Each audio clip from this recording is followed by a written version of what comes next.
When I was young, I starting to really make it as an actor.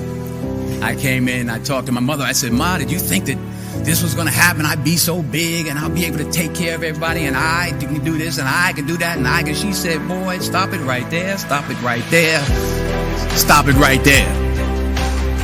He said, "If you only knew how many people have been praying for you, how many prayer groups she put together, how many prayer cloths she gave me, how many times she splashed me with holy water." Hey, my sorry behind her, she said. She said, "Oh, you did it by yourself? I tell you what you can do by yourself. You can go outside, get a mop and a bucket and wash them windows. You can do that by yourself, superstar." So I'm saying that to say I want to congratulate all the parents and friends and family and aunties and uncles and grandmothers and grandfathers, and teachers and friends and enemies.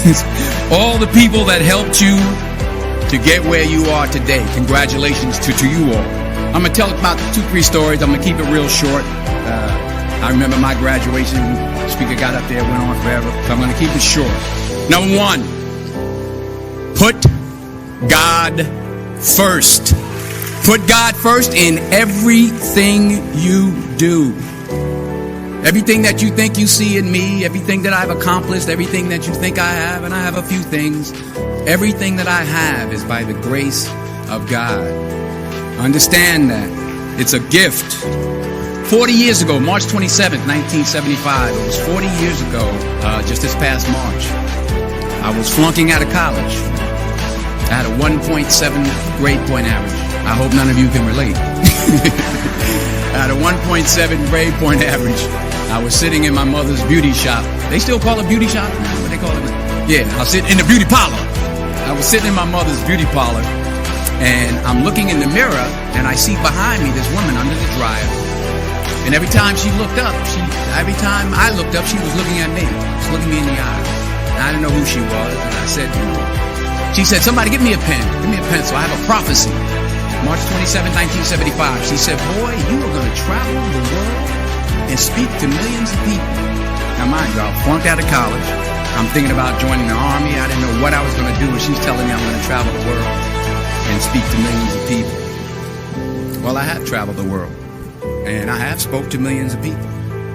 But that's not the most important thing, the success that I had. The most important thing is that what she taught me and what she told me that day has stayed with me since. I've been protected. I've been directed. I've been corrected. I've kept God in my life, and it's kept me humble. I didn't always stick with him, but he always stuck with me. So stick with him in everything you do. If you think you want to do what you think I've done, then do what I've done and stick with God. Number 2, fail big. That's right. Fail big. Today's the beginning of the rest of your life, and it can be very frightening. It's a new world out there. It's a mean world out there, and you only live once. So do what you feel passionate about.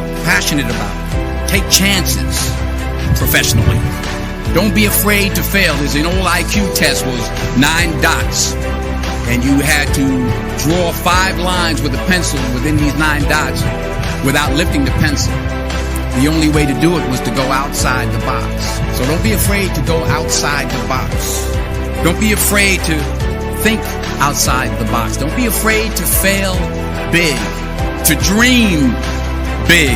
But remember, dreams without goals are just dreams, and they ultimately fuel disappointment.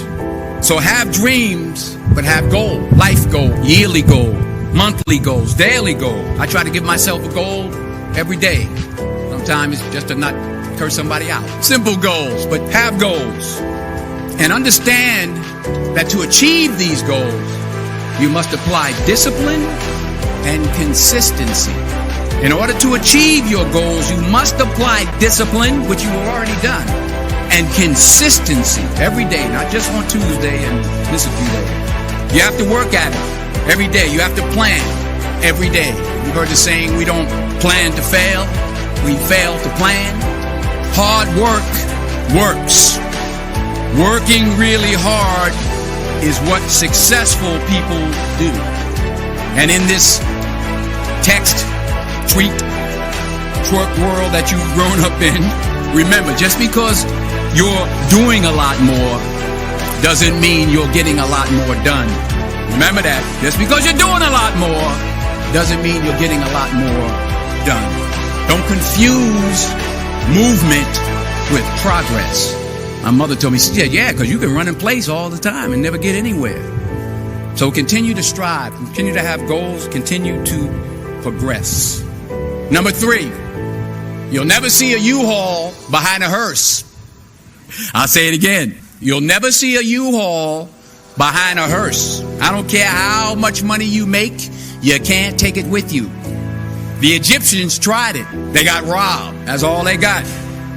You can't take it with you. And it's not how much you have. It's what you do with what you have. We all have different talents. Some of you will be doctors, some lawyers, some scientists, some educators, some nurses, some teachers. Yeah, okay. Some preachers. The most selfish thing you can do in this world is help someone else. Why is it selfish? Because the gratification, the goodness that comes to you, the good feeling that I get from helping others, nothing's better than that. Well, one or two things, but nothing's better than that. Not jewelry, not big house I have, not the cars, but it's the joy. That's where the joy is in helping others. That's where the success is in helping others. Finally, I pray that you put your slippers way under the bed tonight, so that when you wake up in the morning, you have to get on your knees to reach them. While you're down there, say thank you for grace. Thank you for mercy. Thank you for understanding. Thank you for wisdom. Thank you for parents. Thank you for love. Thank you for kindness. Thank you for humility. Thank you for peace. Thank you for prosperity. Say thank you in advance for what's already yours. It's how I live my life. That's why I am. One of the reasons why I am today. Say thank you in advance for what is already yours. True desire in the heart for anything good is God's proof to you sent beforehand to indicate that it's yours already. I'll say it again. True desire in the heart, that itch that you have, whatever it is you want to do, that thing that you want to do to help others and to grow and to make money, that desire, that itch, that's God's proof to you, sent beforehand already to indicate that it's yours. And anything you want good, you can have. So claim it. Work hard to get it. When you get it, reach back. Pull someone else up. Each one, teach one. Don't just aspire to make a living. Aspire to make a difference. Thank you.